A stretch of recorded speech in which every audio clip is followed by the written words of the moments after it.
Hello, everyone, and thank you for joining us today to learn more about rental income and and basically why isn't your rental income a passive activity. So David Tilney is joining us today as a guest. We're excited to have him, and I'll bring him on in just a few moments, and he's going to share tips and tricks of basically the way that he handles his business. And just so that everybody knows, in case you're not familiar, David does teach a ton of classes. We'll share his contact information and you'll be able to look at his website for any upcoming classes that he has. And he does do a landlording class that's 3 days. So we'll talk to him about that as well. My name is Larissa Green. I'm with Advana IRA. And again, thank you so much for joining us. Just a couple of things that I wanted to make everybody aware of. I do keep everybody muted on the webinar. It just makes for a nice, clean recording. That way people can go back and review it later. But we do take questions. So we're going to take questions throughout the webinar. Type your questions into the chat box. I will be monitoring those. I also want to let everybody know that the slides are added as a handout. So if you want the slides, look at the handout section and you will be able to download the handout as a PDF. So that is there for you. Again, this will be recorded and we will share the recording with all of you as soon as it is ready. It takes about a day. You'll get it to your email so that link can be shared or reviewed, whatever you guys would like. Again, my name is Larissa Green. I'm with Advana IRA. I've been with Advanta for 10 years now. My contact information is up here, and I am just going to very quickly give you some information on Advana because I know everybody has joined me really not to hear about Advanta IRA today, but more to speak with David Tilney. So we'll get going right away here. So Advana IRA is a self-directed IRA administrator. That means that we hold private investments for you within an IRA account. We actually don't sell any investments at all. All of the investments are your own. Your strategy is your own as long as it's within IRS rules. What we do instead is hold the account for you. You find the investment and we help you get it done in the name of the retirement account so that your account can maintain its tax deferred or tax-free status. So basically, it is an investment of the IRA. I think I get that question all of the time. How long do I have to borrow the money? You're really not borrowing the money at all. It's just an asset or an investment of the IRA, just like your stocks, bonds, and mutual funds would be. We've been in business for almost 20 years and we have 2 offices. We're here in the Tampa Bay area of Florida, which is where I'm based out of. And we're also in Atlanta, Georgia, but we can actually help anybody anywhere as long as they have a US-based retirement account. We have, I have to update this slide, but we have around 1.8 billion in assets under management. We have close to 8,500 clients. And like I said, as long as your retirement account is US-based, we can help anyone. So we've really grown a lot in the last several years, and over the coming years, we plan on growing more. And we also offer a lot of education. So what we hope sets us apart from our competitors is our educational platform. We always have webinars going on every week. They're always no cost, no obligation, and we also provide a level of customer service that differs from our competitors. Everybody receives an account manager with our system, and that person is your one point of contact for anything that you need. Just a quick disclaimer, although we do talk a lot about the rules and strategies allowed within a self-directed IRA, what we don't do is give investment, legal, or tax advice. So if you have those questions, please feel free to ask them, and then I might direct you to a third-party professional that can assist you with those questions if I cannot answer them. So that's just really important. You want to make sure when you're making an investment that you're doing all of your own due diligence and that you're comfortable with the investment and those parties involved in the investment as well. If you haven't heard of self-directed IRAs, just very simply, the reason is probably because brokerage firms aren't going to be willing to hold private investments, and there's not a lot of companies out there like Advanta willing to hold these. So we're really not competing with your brokerage firm. We're just filling the gap in the industry where we're going to hold private investments versus publicly traded assets. And so what we're doing is just holding that portion of your portfolio that you would like to self-direct. The main reason people self-direct, well, we have 3 really, but just based on talking to people, the people that move money over, They basically did not know that they could do this, okay? Using your knowledge to invest in what you know best is probably the biggest conversation that I have with people. I had no idea. I like to invest in real estate. I like to lend money. I like to invest in gold and silver bars and coins. I had no idea that I could do that with my retirement account. So basically, it's a new source of capital to them to make those investments that they know best. A lot of times it's stock market fatigue. So, the market goes up and down.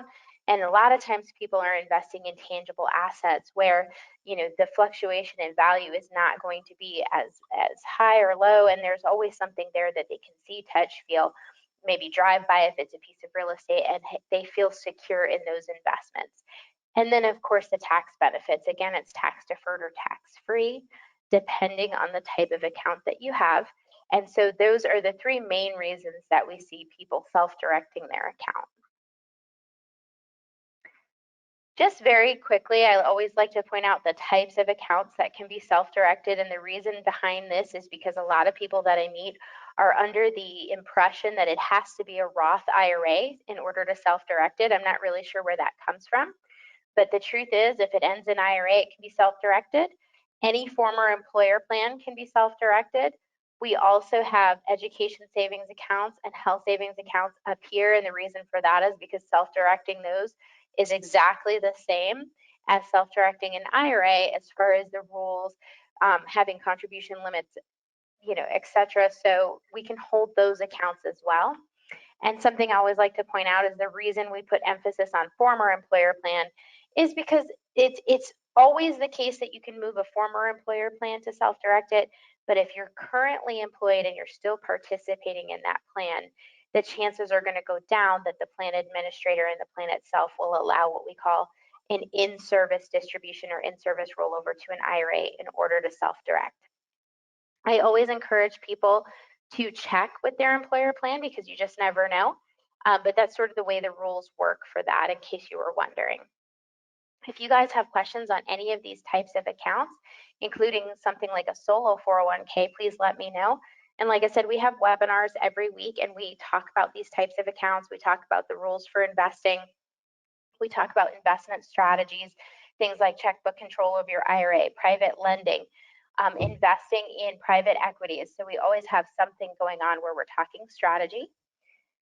And just to give you guys an idea very quickly of the investments that we see with a self-directed IRA, I have a short list up here, and I always like to emphasize that it is a short list because instead of giving us a list of things you can invest in, what the IRS has done instead is given us a list of things that you can't invest in. So the only two asset classes you cannot invest in with a self-directed IRA is going to be life insurance and then collectibles, and that's it. And then there are people considered disqualified from dealing with your IRA. It's basically people up and down your lineal tree. I won't go into that today, but I do have webinars that talk more specifically about those rules that you can join us for. But basically outside of that, the sky's the limit. So understanding the rules, very important for your IRA. Once you have that down, you can look at investments that will work within your strategy. But for real estate, we see a lot of long-term rentals, just buy and hold. Very typical strategy for an IRA. We occasionally see short-term rentals and rehab projects. We do see real estate really in any form, so condos, mobile home parks, tax deed, real estate investment trusts, syndications and private placements. It could be commercial property or multifamily. But anyway, I just really wanted to give you guys an idea of what we're seeing as far as real estate goes. And I also did mention things like private lending. We see real estate options. And so we see some joint venturing in IRAs, and we talk about that stuff in our real estate webinar. And if you guys are curious, I have recordings of those webinars. You can always send me an email, let me know, and I'll make sure to get those over to you. Again, my name is Larissa Green, and in just a minute, I'm going to bring David on. Two quick reminders. One, you can get the handout in the handout portion of the webinar. So if you go to your control panel and look at the handouts, you'll see the slides are there for you. And also just a reminder, you can type your questions into the chat box and we will be taking questions throughout. So with that, I want to introduce David Tilney. He is joining us. And I have some information for you here and also his website and contact information. I mentioned he has a lot of great classes. He's teaching all of the time. And so David, how are you today? Oh, I'm great, Larissa. Thanks very much for having me on. Yes, absolutely. Thank you for joining us. And when is your next class? You know, I'm the world's worst at knowing. I should have those dates right in front of me. We are doing a online class in September. I believe it's the last weekend in September. It's a Okay. Friday, Saturday, and Sunday. The exact dates are on my website, but Okay. I can't. It's terrible, but I'm sorry, I don't know the exact dates. I can look it up Okay. though. I have it here for you, David. It's Friday, Saturday, and Sunday, September 24th through the 26th. The website is listed there, and the topic of this class will be hassle-free property management and master leasing. So basically, we're just getting sort of a taste of that upcoming class in today's webinar. Great. Should I start off, Larissa? Yeah, go right ahead, David. Very good. Well, first of all, let me just tell you why I titled the topic today, if rental income is passive, why isn't your landlord activity? I mean, the IRS claims that rental income is passive income by definition. It doesn't mean you don't need to use a snub-nosed 38 to collect it, but it is deemed passive. The issue really is that I find most landlords or people who are thinking about being landlords really like the idea of rental property and owning rental property, but they're scared to death of tenants and toilets. Larissa, I don't know why, but I'm having a problem of changing the slides again. Let me, There you go. there we go. Okay, uh, so I find that many folks don't either don't take the plunge, or they do take the plunge and they invest and they have horrific results. They have the tenants from hell. They have all of the various problems that come up with that. And so I really want to spend some time today to help people to think about working on their business, not just in their business, and how you can make uh, owning and operating rental property truly passive. Because my wife and I really enjoy what we do. We do find it's passive. We find we can do the things we want to do. So let me just go through here and cover a few things. The first, I think I went too far. Yeah, I wanted to give you a story.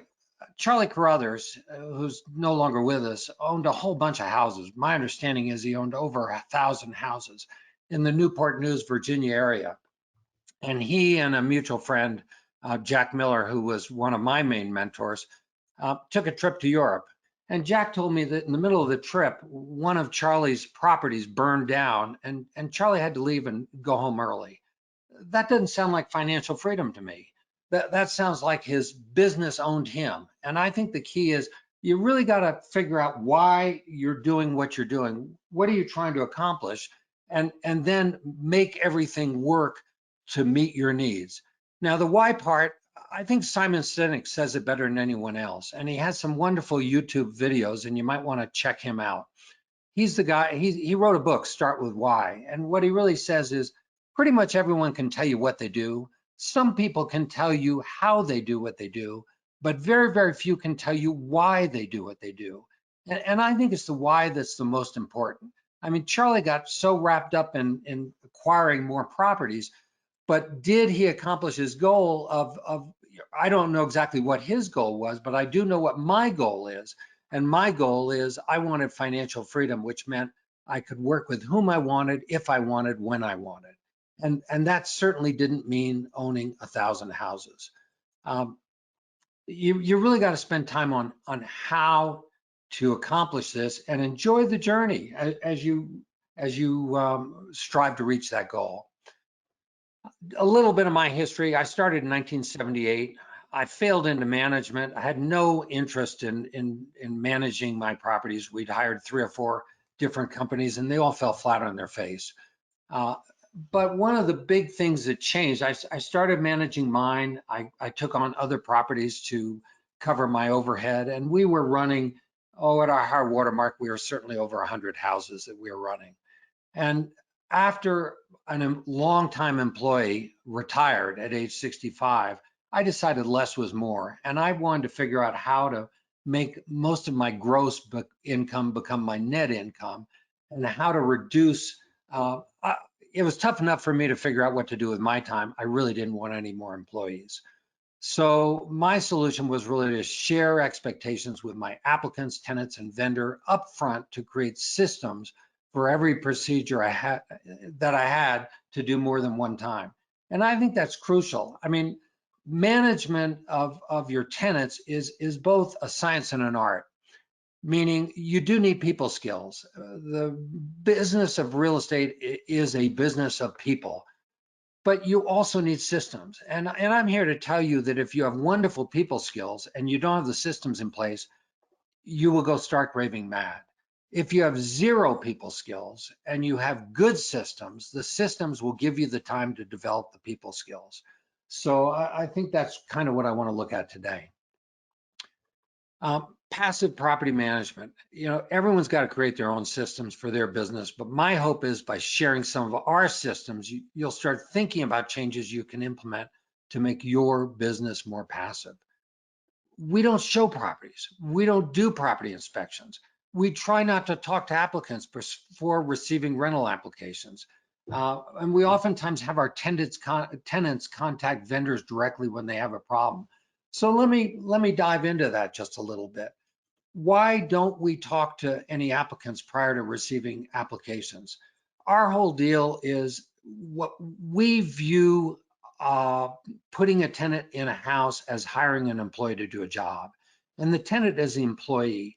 And if you're an owner of a business, you don't want to accept the minimally qualified employee to put in your business.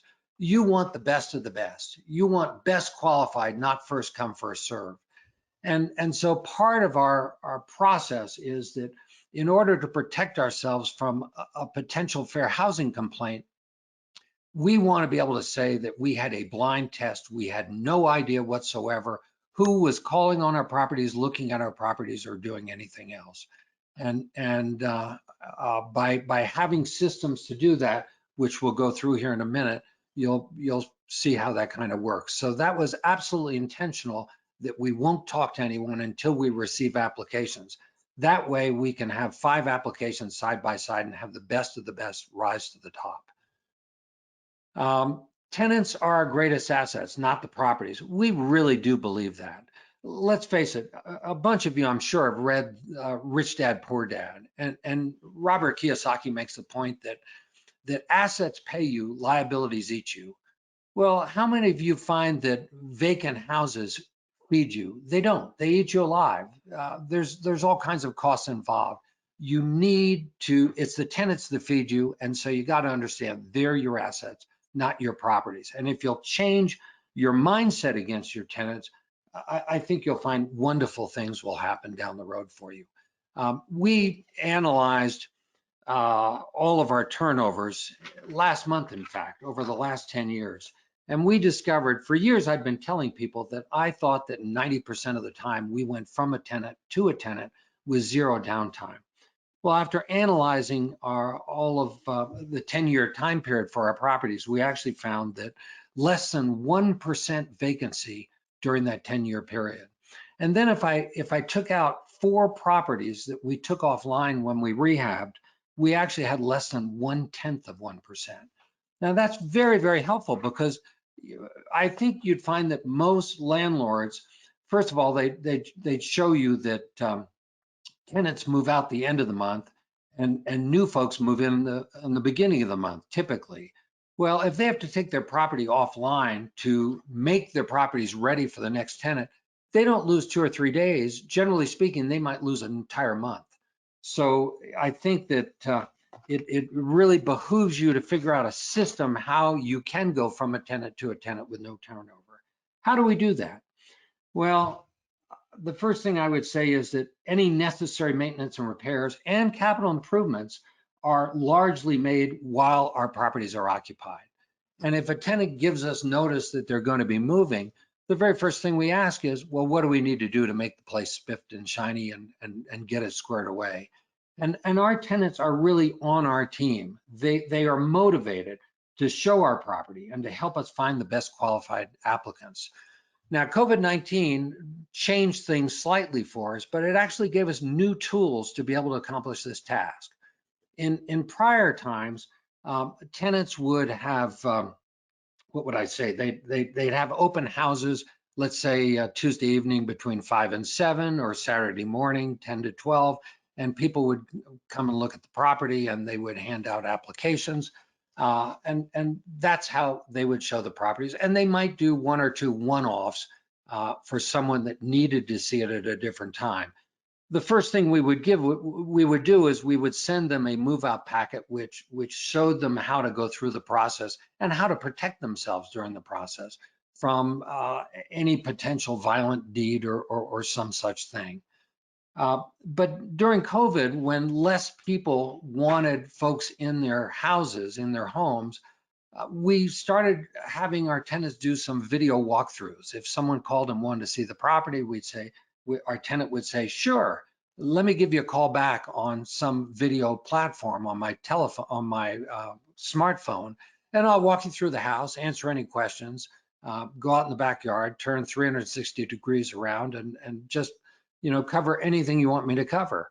And that really does work well for us. I prefer the in-person. Why? Well, the in-person, our tenants can actually see their car. They can see how they interact with their kids. There's some other information that our tenants can discover.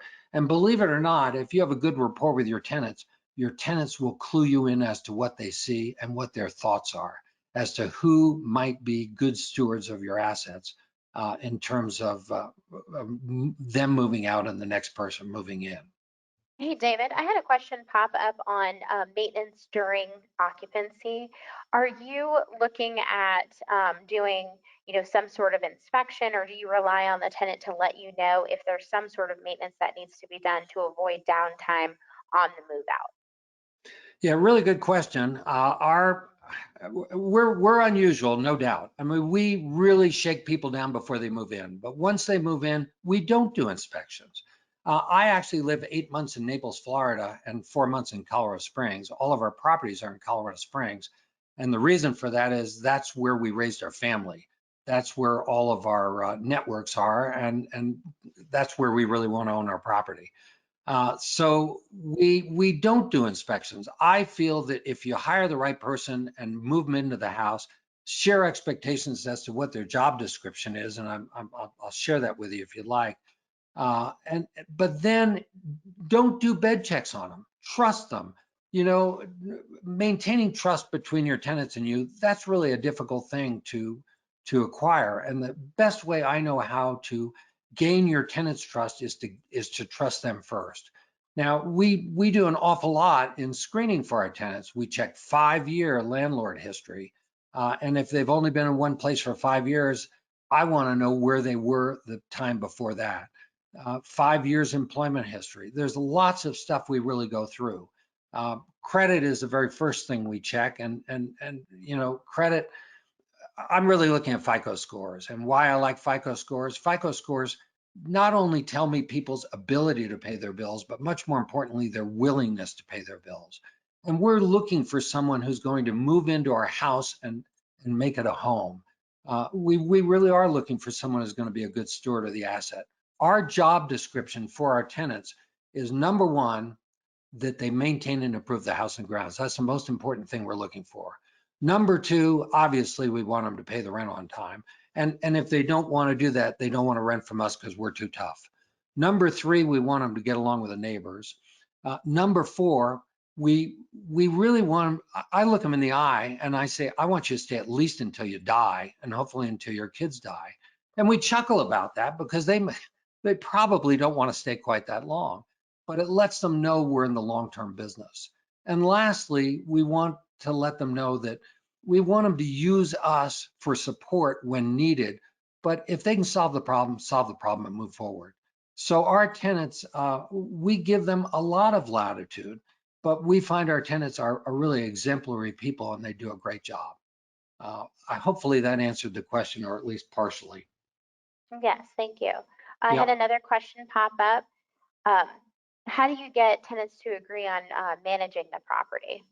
And I think that sort of goes back to what you just discussed, but is there, in your lease agreement or in your discussion, in your interview, is there, outside of just saying these are what the expectations are, do you give them examples maybe of, past experiences with tenants and, well, if you have this kind of thing happen, this is how a tenant has handled it in the past. Maybe you could give us some insight on that.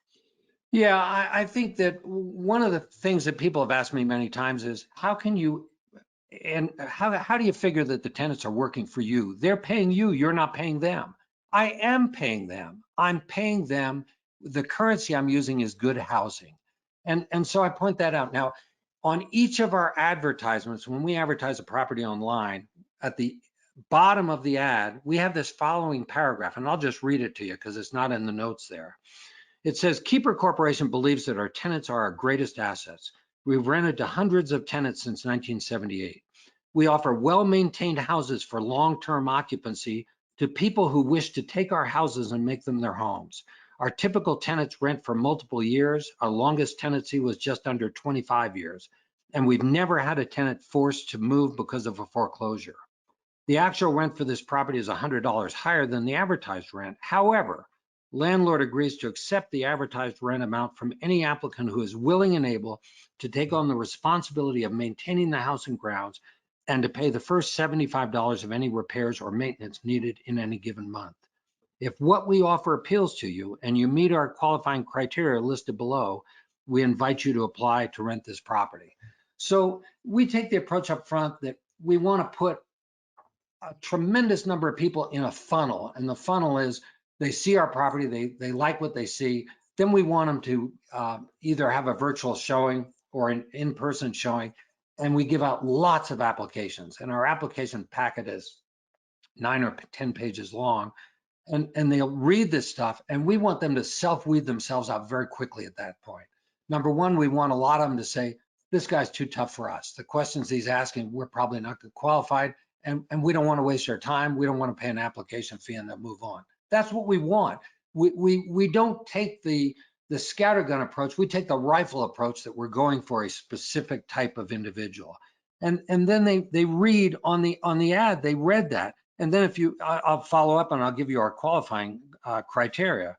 It says income should be 3 to 4 times the monthly rent, and then I've got in brackets, or 3 to 4 times the applicant's portion of rent if participating in a public housing assistance program. Generally 700 plus FICO credit scores is the second item. Third item is stable employment and income or retired. And the fourth one is positive rental history and or mortgage payment history. Note you must meet at least 3 or 4 of the criteria listed above in order to be approved to rent this property.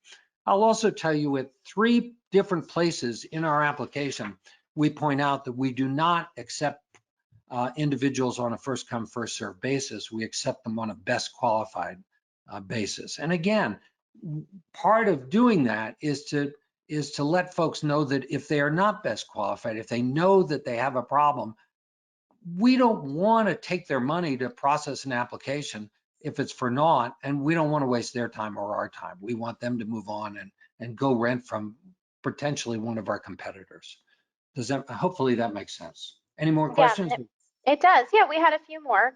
Okay, Someone wants to know if you always do annual rent increases and how do you figure the amount that you're going to increase the rent? great question. I have to say, typically we always do annual rent increases. Why do I say that? Because last year we did not.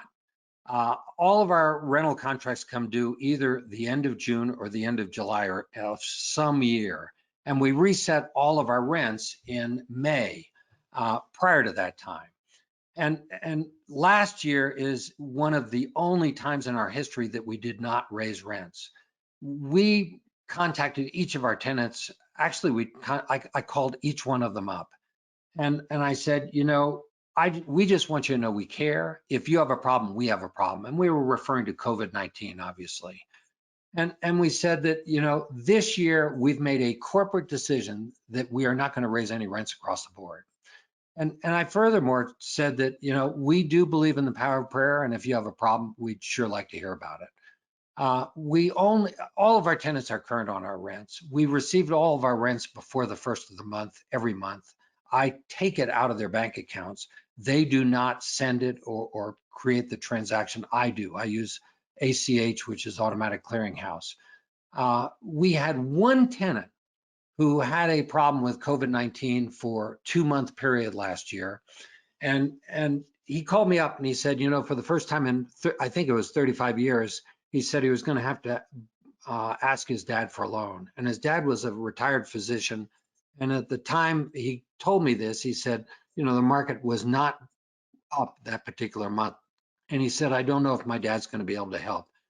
And he contacted me later and said, no, he's not. And I said, well, just tell me what I need to do. Should I take no money out of your bank account, some money out of your bank account, or all the rent? And I think it was April of last year.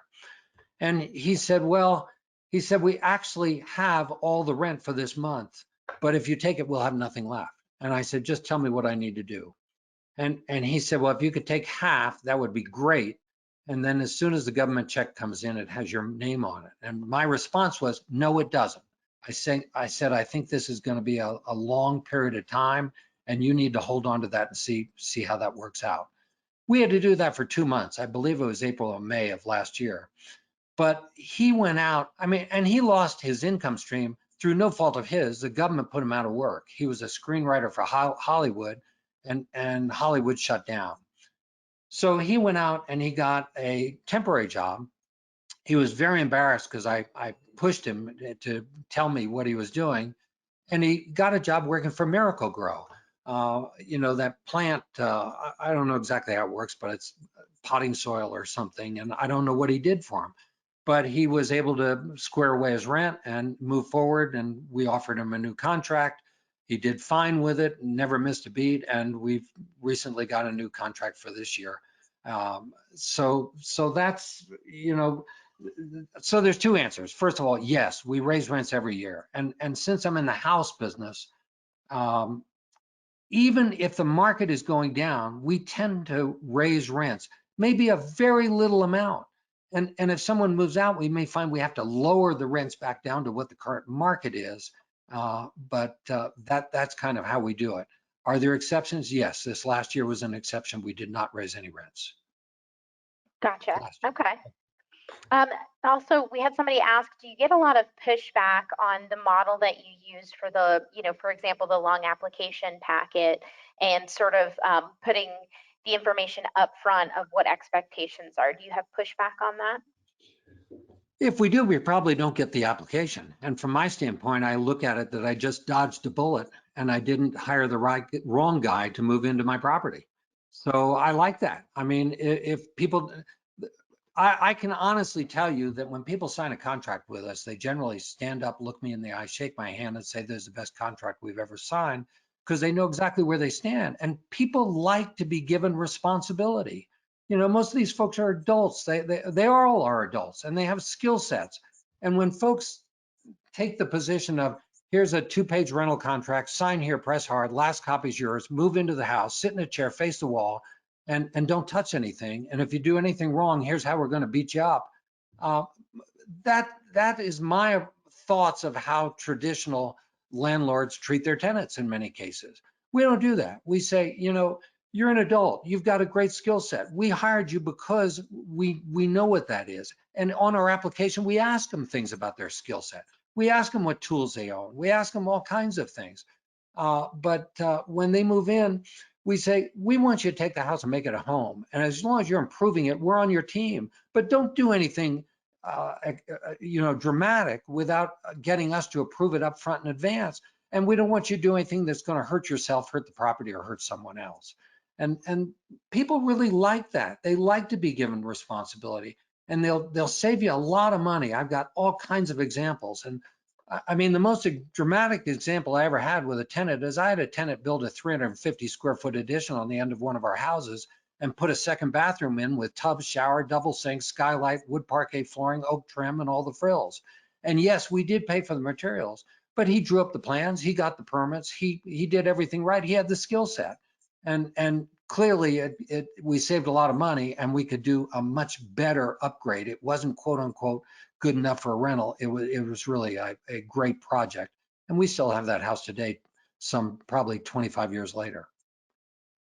So are your leases, I think you mentioned annual contract, but are your leases always annual, or do you have month to month, or how do you handle that? All of our contracts are month-to-month contracts that terminate one day a year. So we don't want people to feel they're trapped in our property. Psychologically, we want people to be there because they want to be there. And we have a motivation to keep them there through their entire contract. We agreed to hold the rents constant for a year at a time. I will tell you, our longest tenant, who was with us for 24 years and 10 months, was on a month-to-month contract the entire time. But he would get a new contract each year showing the rent for the next year. And that's worked very well for us. They're not locked into long-term. We're not locked onto the long-term. We advertise that we're in the long-term business, and we clearly are in the long-term business.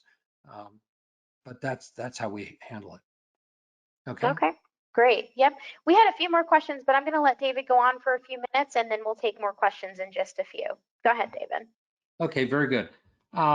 So advertising, I'll just go through a few of these. I probably can't cover them all. Just, Larissa's gonna have to tell me when I have to kind of slow down or shut up. But on the property advertising, online advertising, set it up one time on multiple sites.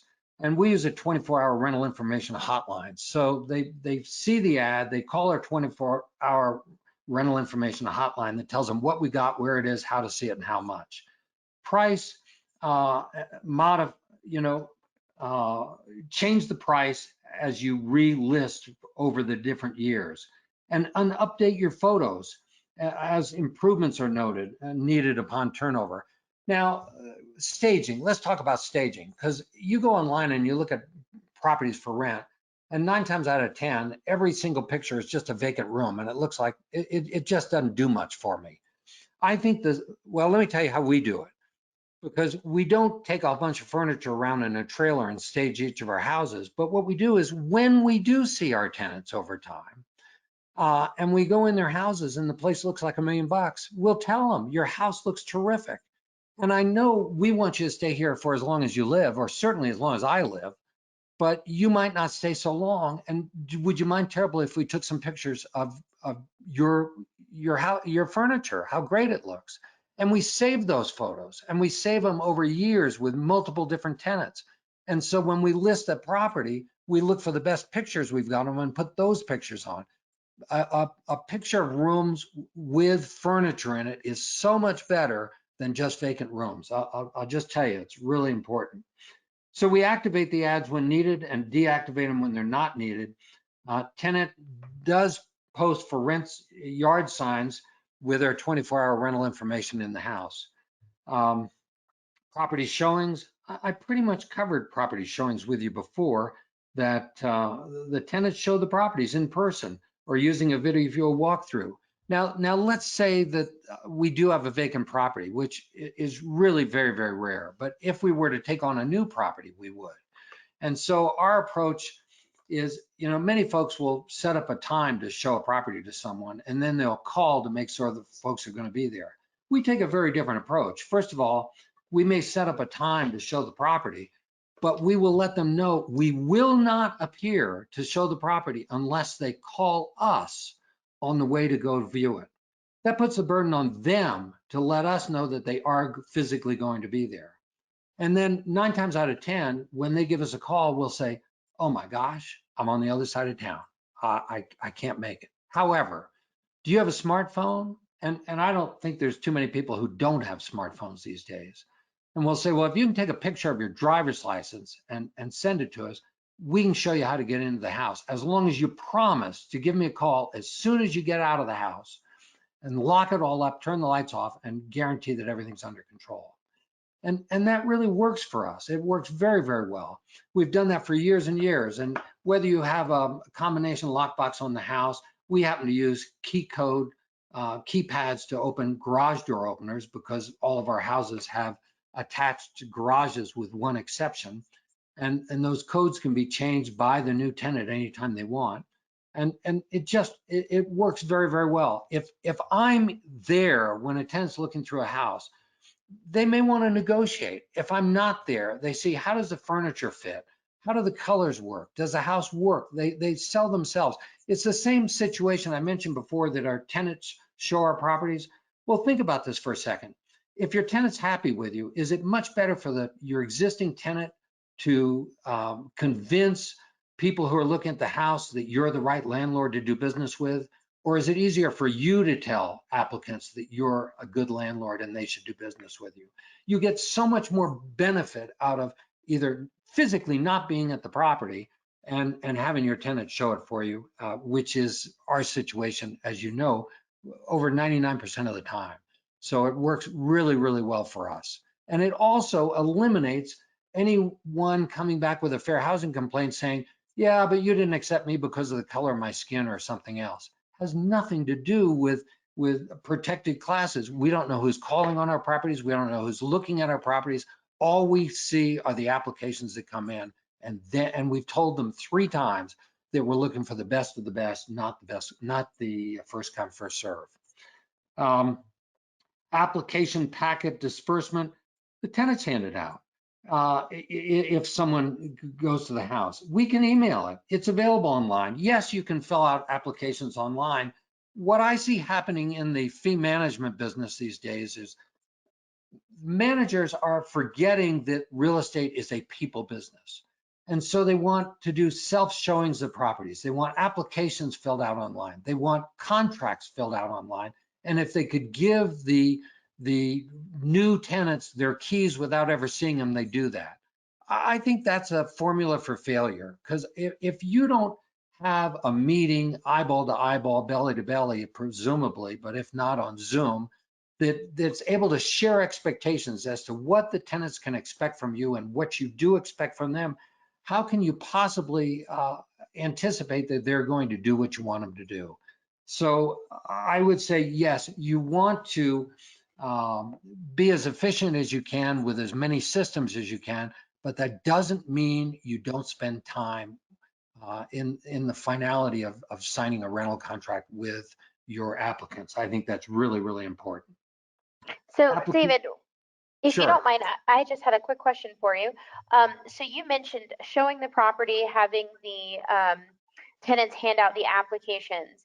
What happens if you get an overwhelming reply to that property? Is there ever a time that you would do the applications first prior to showing so that you could maybe get that number of people that wanted to see the property down? Yeah, I understand the question, and my son-in-law would disagree with me on this, but no, I don't. We have motivated our tenants to show the properties, and they don't know that they're going to have 150 people potentially call them. Gotcha. Let me give you a real world situation that happened just recently, because just before I left Florida, we were aware that one of our tenants, we were losing a tenant this year, and she was buying a house, and she was a great tenant. And on the Friday before Memorial Day, that was our rent day. And so our rents all came in, and she closed on her new house that day, but also paid June rent because she wanted some overlapping time to move and get squared away. So we ran an ad, and yes, I do get the emails in many times. You know, if you're on Zillow, folks will email you about the property, and I get rid of as many as I could just looking at the emails, or I'd call them back if they didn't call our hotline directly, and I'd get rid of the chat very, very quickly. But she still would get activity on that property, and I would not contact all of them. They'd call the hotline and then call her directly. Uh, we pay a performance bonus based on how people perform after they've moved out of our properties, and there's a whole series of different things that we do. But bottom line is, we advertise that property, I believe, on the Wednesday after Memorial Day. We were inundated with activity and interest on the property that came in largely on emails, and I did get rid of as many of those as I could. And I'm trying to remember the time, by Saturday, we had accepted an applicant who had a 760 FICO score. By Sunday, we signed the rental contract. On Monday, we left Florida on our way back to Colorado Springs. And by Tuesday morning, his funds had hit my bank account by using ACH. So the system really does work. They may, folks will call us up and say, well, haven't you found one yet? I mean, because they've been inundated, and we'll say, not as good as you. And and they don't want to stop at that point because they know that they do get this bonus. And we do take care of our tenants. We take really good care of our tenants. I paid a performance bonus to this tenant who recently, the one that moved out, and it was a couple $100, I believe, greater than her current month rent. But you look at what she did for me. She saved me from losing a month's rent. She helped me to find the right person to move in. I had very little expense, no downtime, no cost of utilities, no cost to mow lawns, do anything else, and I found the right guy in the process. So hopefully that answers the question or partially answers it. Yes, thank you, David. Okay, so let's see. So on the applicant screening, you know, we do disclose that it's best qualified, not first come, first serve. We do have separate applications from everyone over the age of 18 who will live in the property. Why don't we let husband and wife fill out the same application? I'll tell you why. Information is power. More information is more power. Not every couple has been living together for 47 years the way my wife and I have. You want as much information as you can.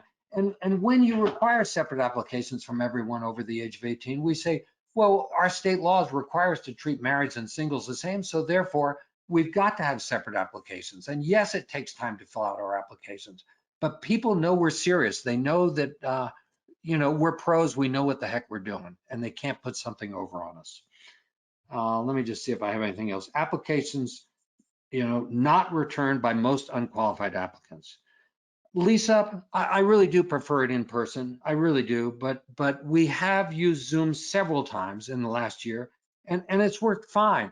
The one thing I would say is don't use the free Zoom. Why? It cuts off after 45 minutes. You want to be able to be on there for 2 hours if necessary. We really do spend time at that. For me, if I've done that right and hired the right guy and put him in, it's like I bought an annuity. I have no problem after that. The income just comes in forever, and they're good stewards. So pay the $15 for 1 month that it costs to have a paid version of Zoom that will last as long as you want it to last. Share your expectations. That time with your tenant is really the final sieve in your screening process, that if they got through everything else and they looked right, smelled right, and tasted right, but they're not right going through that your contract with them, it's a great time to listen. Stand up, look them in the eyes, shake hands, and say, hey, it's not going to work. What you're trying to accomplish and we're trying to accomplish are two different things. Let's be friends. Let's shake hands, but we're not going to sign a lease. The cheapest eviction you'll ever do is to not put the wrong guy in the first place. So take that time and make sure you're not dealing with the wrong guy. Property inspections. We don't do property inspections. How do we handle it? Our new tenants moving in inspects the way the prior tenants left it moving out. And we compare the new tenant's inspection to the existing tenant's inspection he did of the prior tenant when he moved in. We have a very complete inspection report that I believe is over 10 pages. I know it took me a month to complete initially, and then our tenants have only improved upon it. There was a time my wife thought I was insane, but it has really given us consistent results over time. It's an inspection of the inside, the outside, and really it takes them several hours to fill it out, but it's well worth it. It gives us all kinds of information. In that inspection report, we give them a scavenger hunt, and the scavenger hunt makes them tell us things like, where's the main water supply line valve? So that if water's flowing in the house, they don't have to pull out their lease to find out where the water cutoff is. They know it because they've had to find it and tell us where it is. We have them do the same thing with the sprinkler system, and we require them to let us know what their filter, their furnace filter size is, which lets us know that they know how to open up the front of the furnace and take out the filter. And when in our contracts, we require them to change the filters monthly when either air conditioning or furnaces are in use, and they have to date the filters that they put in. So if we are ever in the house for any reason, or one of our vendors is, and they look and they see the date on the filter, that lets us know whether they're following instructions and doing what they should be doing. And I can tell you, they do what they say they'll do and agree to do. Um, but that's the system that we use for inspections. Communications to and from tenants. I send out a monthly group reminder. I don't promise to do it, and I send it out BCC as an email with any additional information that's necessary. Things like blowing out the sprinkler systems in the fall before we have a freeze, and giving them the vendors to deal with, and but also telling them that, that rent will come out of their accounts the following Tuesday very early in the morning. So that if someone has a problem, they'll get a hold of Great Aunt Tilly or someone, or at least call us and tell us they have a problem. And that really helps a lot. Most landlords only talk to their tenants about negative problems. They haven't paid the rent on time. The yard looks like heck. Something's wrong. I think it's really important to give positive reinforcement. And we really try to do that. We don't do regular inspections. However, if I'm out and about and I happen to go buy a property and I see the yard looks like $1 million, I'll give them a call and I'll say, gee, I just went by your house and it looks terrific. Thank you so much. And, 9 times out of 10, they'll say, gee, are you here? Come on by. And I'll say, well, I just left. Well, come on back. Come, we'd like to see you. It's a different kind of an attitude. It's a different relationship with your tenants. And I can tell you, it's a lot of fun. Let's see. Yeah, we ask tenants how they want us to contact them, whether it's emails, phone calls, texting. I'm of the old school, so for me, I really want a phone call. I like belly to belly, eyeball to eyeball, number one, but phone call number two, email, I guess, three, and text the least. But we do try and meet their needs, except under warranty of habitability issues. Colorado has some real strict requirements on notification if something needs to be done to the property. And so we give them very strict instructions as to what number to call and how to follow up with an email. And that takes care of problems that if I'm on the other side of the world, how I will be able to solve problems for them. I'll have my phone forwarded to a third party, or the email will go directly to a repairman, et cetera, et cetera. I really do prefer the calls. Most of the people on this call probably won't understand this reference, but I feel like the Maytag repairman. Older folks may remember that Maytags used to have this ad with a repairman sitting at his desk waiting for the phone to ring because the Maytag appliances never went bad. That's my situation. Our tenants really do take care of them. Property repairs. For us, our tenants do fix the minor repairs if they have the skill set, and they contact our preferred vendors directly if they can't fix the problems. Now, how do they get those preferred vendors' names? We have a lucite picture frame mounted on the wall of our laundry rooms in each of our house, and we update that with all the names and numbers of anyone they might need to solve a problem in their house. And so if they have a problem, I say, if you call me, I just got to call them anyway. Call them directly. And we've set it up, and we know the folks on that list are honest. They're not going to gouge us. They're not going to do something they shouldn't do.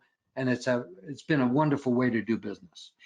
And to that point, David, do you have a minimum that the tenant takes care of in order to avoid phone calls that might not be necessary? I'm trying to understand exactly the question. In our contracts, our tenants are responsible for the first $75 of anything that goes wrong in a month after Okay. they've initially moved in and we've made sure everything works correctly, unless they've caused the problem. I'm not sure that's the question you asked me, though. So It is. No, yep, that is correct. That's what I was wondering. okay, and that doesn't mean they've got to throw $75 at the house each month. They don't. A house takes care of itself pretty darn well if you just maintain it. But if you run it into the ground and have to resurrect it, it gets very, very expensive. So it's a good way to handle this stuff. Now we actually do rehabs while while properties are tenant occupied, and we've done some very dramatic rehabs. The first thing to do is to sell the tenants that it's their idea and that they'd like us to do it. we might go in and say, well, you've been here for a number of years and we really appreciate your business. If Santa Claus came today, what would you really like to have done to this house? And sometimes people would say, well, we'd love some new windows. The windows are old. The house is 30 years old. It's time. And we'll jump. We'll solve, put the windows in. But I can tell you right now, we've wiped out kitchens, knocked out walls. We've had people without kitchens for 6 weeks while we're doing all of this. And they paid rent the entire time. They thanked us for doing it. And let's face it, when the rehab's done, it gives us a justification for a rent increase. And if they move, it looks that much better for the next person moving in. But there are other things involved too. All of our materials are protected while the rehab's going on. And the tenants are very appreciative that we're willing to do that kind of stuff for them. It really gives them an incentive to stay long term. I have a number of tenants now who've shared with me that they want to stay in our houses for life. Now, whether that will really happen or not, how the heck do I know? But I do know I leased a house last year to a tenant who came from Texas, and they're homeowners in Texas, and they're actually landlords also. And they rented their house in Texas to move up to Colorado because their son was involved in some hockey league special training that was based out of this area. And so they rented my house, and they've since decided they're going to sell their house in Texas. They're not going to move from my house. They love my house. They want to stay there forever. And they want to take the cash from selling their house in Texas and buy rental property and do what we do. And I thought that was pretty interesting. In fact, our last seminar that we put on, which was a Zoom seminar, one of our current tenants took our seminar from us, which I found fascinating. They also were homeowners. They're still tenants of ours and wonderful, wonderful people. But I was really curious to know what they think when they saw the curtain drawn back and saw how we operated our business. They liked it. And I think they'll buy some more properties too. So we do the rehabs, rent collection. Uh, I mentioned ACH. We pull, the tenants don't push. We do the transaction. And if I owe the tenants money for something, I had a tenant call me this morning and tell me he had a problem with the microwave. And he asked me, he said he wanted to buy a new one and he wanted to upgrade it to stainless to match. I said, do it, send me the bill and I'll pay you our portion. So, we can send money to their bank account. Vendor payments. How do we pay our vendors? Well, I do pay them ACH. With me being in Florida, it's wonderful. They can email me a bill and I can turn around and ACH the money into their bank account. It will be there the next day. That's a very efficient way to do business. No cost of postage. I don't have to put on my shoes and go to the post office. And it's reliable, whereas the post office is not reliable. If we can, obviously, we'll use credit cards. Why? I want to collect points for mileage or something else. And we do some checks, but very, very few checks. I actually have an essential trimmer, so I can hardly write my name anymore. But these other things are so much more efficient. And that's what you're looking at. You're looking at how can you plan your business that makes sense from an efficiency standpoint. Now, on those vendor payments, David, I had a question pop up. Do you have an amount that the vendor has to check in with you on before doing the repair, or how does that work? Or do they alert you when the bill is, of course, going to be more than $75? Yeah, on my preferred vendors, I'll stand behind them. I know them. I've known them for years. I trust them. You really want to put together a team. A number of people think that, well, Tilney lives in Naples, Florida, and he runs his properties in Colorado Springs. That means he could live anywhere and run properties anywhere. That's not true. That's really not true. I can run my properties in Colorado Springs from Naples much better than I could ever run properties in Naples from Naples. The reason for that is I've got my networks. I've got honest people. I've got people who will do what they say they'll do when they say they'll do it. And I think that's really important. Everyone always thinks the grass is greener on the other side of the fence. They can buy properties that cost a ton less and they can get higher returns. But there are all kinds of unknowns. And I would say become an expert where you are or one place that you can put things together. I really don't have limitations. Now, when I'm doing some special project, for example, we did have on a house that was built in 1949, we did have a block up the other day on the sewer line, and we needed to put in a double clean out. We actually needed to put on two, and that needed to be hand dug, and that was fairly expensive. And so clearly, before we did the work, I got a bid on that, and we also got a video of our sewer line.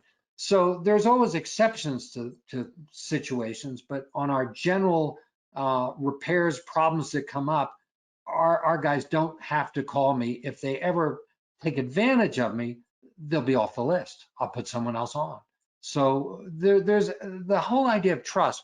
Trust is really, you want trust with your tenants, you want it with your vendors, and you need to be trustworthy. That's the key way you're ever going to gain the trust of the other folks. It's got to start with you.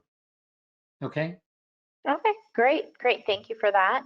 Um, I see that we're right at 1 o'clock, so we'll go to the next slide. I don't see too many other questions, so what we're going to do is have David quickly run through these so that we can wrap up in case we have anybody that has to leave. Now, certainly if you don't have to leave, stay on. If you do, we'll get this content to you in the form of a recording. I don't believe we have too many more slides. Let me just check that here. Nope, this is the last slide. So we'll have David run through it. If you have any questions, we'll try to take them again at the end. But we'll start with bookkeeping and reports. Well, I think the only thing I want to point out on bookkeeping and reports is you can either use virtual assistants, you can use vertical software. What is vertical software? If you have a bunch of properties, vertical software will do both the accounting portion and the tenant database portion. Who owes what, who's paid what, maintenance and repairs and those kinds of things. And there's any number of different companies out there that you can use for doing that. There's companies like Propertyware, Yardy Breeze, Buildium, Appfolio, Promise. And in fact, if you're a small owner, meaning you have less than 10 properties, Promise is a program that actually runs on your computer. Most of these other ones are cloud-based. You might write this down or you'll have it in the recording. Promise has a demo version that usually comes with sample data, but they will give it to you without sample data if you contact Kathy Flood, or at least she told me that was the case in 2018 when I met her. She's the director of sales, and her email is sales@promise.com. That's PROMAS.com. Her phone number is 703-255-1400. And what I'm saying is that if you got their demo version without any properties and tenants in it, it is a live version and will work at no charge for 10 properties. And that's not bad to be able to check it out. Let's see, rent renewals and increases. We've pretty much covered that one already. Ours all renew July or August of some year. If people move out mid-year, because ours are month to month and they can do that. People move when they've got to move, let's face it. And with that in mind, then the new person that moves in will either go a short first year through to, let's say, July, or a long year plus through June of the following year. Hopefully that makes sense. Why do we make them do then? For us in Colorado, that's we have the largest group of applicants looking for rentals. There's no snow on the ground. There's no kids in school. That's when people are moving. That's when we get the highest rents. Different parts of the country, it may be very, very different. For example, in Florida, you may want to do it in January when the snowbirds come down and there's a real demand for rentals. So know your market and figure it out. I think previously someone asked me about how we set our rents when we increase them. And I'm not sure, I didn't answer that, I don't think. So let me just quickly do so. Every year we clock our properties to the market. We determine what we think the range of rents are for our property.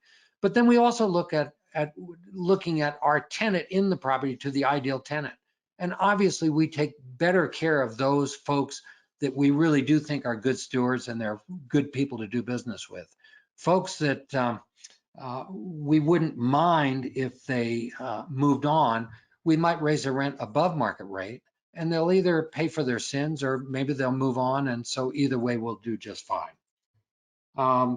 Rent renewal, okay, I covered that. Evictions, I don't know anything about evictions. The only eviction I ever did was in 1981.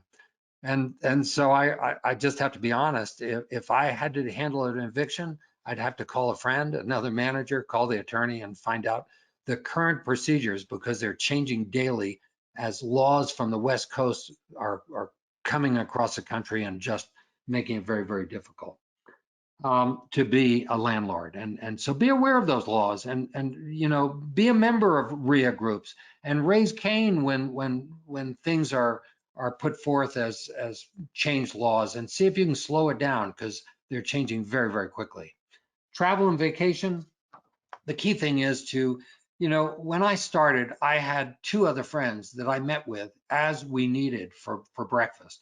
Someone would call a meeting, and one of us, one guy did 500 plus tax returns a year and owned rental property. And another one was really good at maintenance coordination. He had a little pickup truck. He drove around town. He knew all the right guys to do stuff. And I was kind of the paralegal guy who could put the contracts together. And I can tell you that one person has so much brain power to figure stuff out, but you add another and it doesn't go up twice as much. It's exponential. And so if you can have financial friends that you can, that you don't compete with, you cooperate with, you share vendors, you do the things you need to do. And so I took my wife and kids around the world one summer. And when I did that, I went to one of my friends and said, tag Vern, you're it. Watch my stuff while we take off. And money doesn't have to transfer hands. You take care of your friends, they solve your problems, you solve their problems. And it works very well. I will tell you just a really quick story that might be of interest. When we were on the other side of the world in Bali, someone was moving out of a house up the street from one of my houses, and they didn't set the parking brake on the truck, and the truck rolled down the hill and wiped out a wall of a garage of my house. And the tenants weren't there, and the tenants came home, and the wife didn't speak any English, husband did, and the fire department's there, and the police are there, and they wondered who to call. So they got out the rental contract, and it told them who to call for taking care of a problem. And they called the handyman, and the handyman came out and secured the property. They got the insurance from the automobile, the folks whose truck rolled down the hill, and that insurance company repaired the whole thing. We came back to Colorado Springs, it was done. We were totally out of it. That's an efficient way to run your business when things happen and you don't need to be there. That's pretty much my talk. I'm open to questions, if time. Okay, we did have one question pop up here. If the market fluctuates downward, would you adjust rents downward? What really happens is when my existing tenants, I don't, and I may raise them $5. I'll raise them just a little tiny bit, because remember, I'm in the house business, and most people around my house, I don't have people living on tops of each other and the sides of each other. They don't know what the market rents are if they're happy with me. And it costs people to move. So I will move them, I will adjust them upwards slightly. Now, if someone moves out, I have to start at where we were with that tenant for let's say the first week. And then I'll call them up and say, oh my gosh, I guess I was wrong. The market's different. We have to make an adjustment down to make you, to solve the problem, and so that you can earn a performance bonus. And again, we work as a team. So yes, I will adjust down if I need to get a new tenant. With an existing tenant, no, I will not. When I had fourplexes, that was a problem. A new tenant would move in at a lower rent than an existing tenant who was already there. That's a problem. It's not a problem with single family houses that are surrounded by owner occupied houses. Okay. I don't see any other questions. I'm going to give everybody just a minute to type in any last minute questions that you have while I do some reminders for you. Reminder that you can download the handout. It is in the handout section of your control panel for the webinar, so you'll get the PDF of the slides available to you there. I will also remind you that this is being recorded, and the recording will be emailed to you in just a day. It usually takes, so look at that for your inbox. Check your spam folder if you don't see it. A lot of times it will end up there because of the link. I also want to remind everybody that David's class is one of the last weekends in September, the 24th to the 26th. It is an online class. You can register at davidtilney.com. You can also contact David. He's been so kind as to share his contact information. So you have any additional questions, you can reach him at that phone number and also that email address with any questions. And I think that that is all we have today. I don't see any other questions pop up. I just want to remind everybody that we have classes every week. They're always no cost, no obligation. And we also have our own networking events. So if you guys are doing Zoom networking and you want to join Advanta IRA for our networking event, it is every other Friday. The next one, just because of the July 4th holiday, is set for July 8th. So that is, or excuse me, July 9th. So we kind of finagled the weeks a little bit just because of the July 4th holiday, but please join us on July 9th. You can go to advantaira.com/events and look for Pitch, Promote, and Prosper. That is our Zoom meeting. Everybody has the opportunity to talk deals, share contact information, talk about services they provide on our Pitch, Promote, and Prosper networking events, and they are a lot of fun. We have anywhere from 50 to 100 people online every other week, just depending on the week, and those are not recorded. So if you want information on investments that are discussed during that meeting, you do have to be online. That's a compliance requirement. So again, advantaira.com/events. And one more I will mention, I have Bill Tan joining me on July 7th to talk about wrap loans. So that's another great webinar we have coming up. And I want to thank you so much, David, for joining us. That was a great discussion. Well, thank you very much, Larissa. Always enjoy it. I appreciate you having me on. Yes, absolutely. Take care and thank you, everybody. We're going to close it out now. And like I said, you will get the recording in just about a day.